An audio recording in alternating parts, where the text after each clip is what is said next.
Your existence, you're actually a sexually transmitted disease, you know.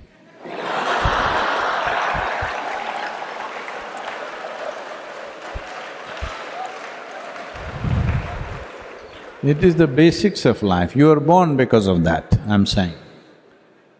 Not your sexuality, somebody else's. So, we are born out of that. Should we end with that? That's a question. It is not about right and wrong, it is not about morality. It is about the limited nature of what it is. Do you want to be stuck in it forever?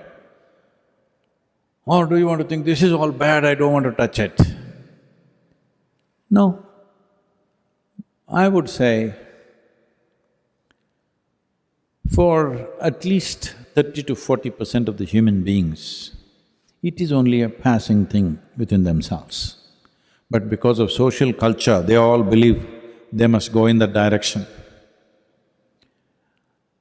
There may be another 30-40 for whom it's a very compulsive need. Another 30-40% are medium, they're like, they need it but not so compulsively. This is the nature of the population. I'm saying this with certain absolute sense of perception about this. Not everybody is on it all the time, but today society is cultivating them like this. If you're not it, you're not normal. So, what you're essentially saying is, all the yogis of the past were not normal, Gautam Buddha was not normal, nobody was normal except those who are on the pornography sites. Nobody's normal. No, this is highly exaggerated sense of physicality.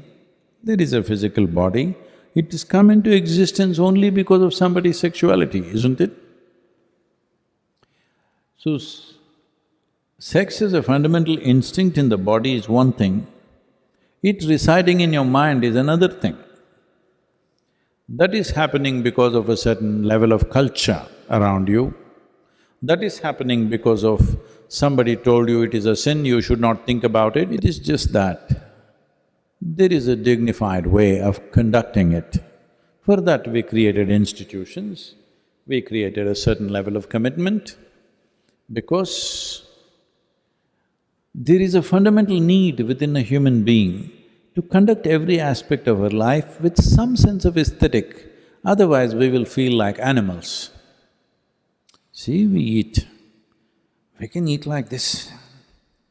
When you're very hungry, you become like an animal. If you've not eaten for 5 days, you will eat like that with both hands. Like how… have you seen how a hungry dog will eat? Like that. A human being also will behave like that when the need becomes like that. Now, the same… but now we learn to sit properly. When you're very hungry, Sahana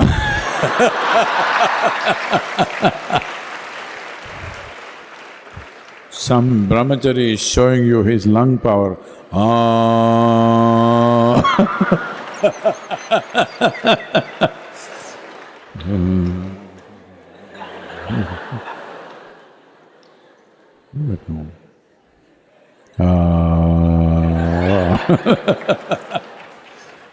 You would have done 3 ohms by the time he finishes om.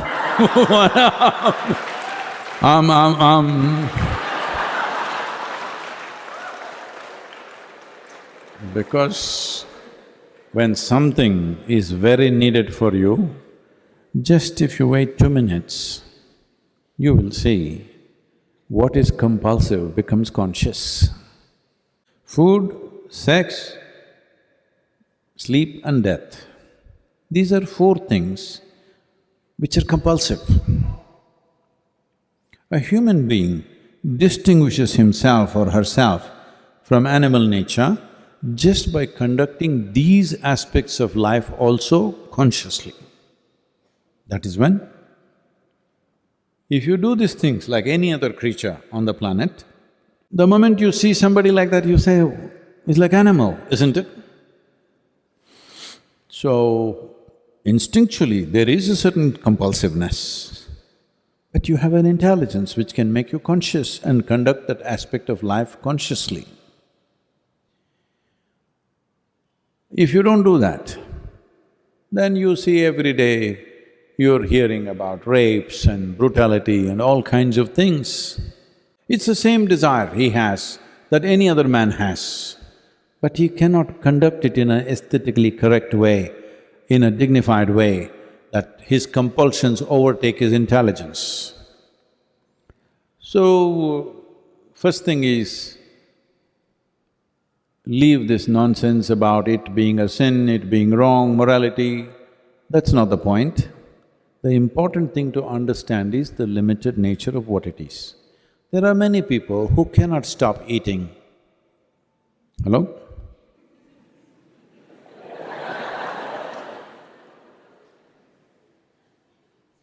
It's just a good thing about eating is, if you can't stop eating, it'll be immediately noticed by everybody who did not see you eating also. Similarly, there are some people with sexuality, there are some people who fall asleep wherever they are. Satsang is a good place.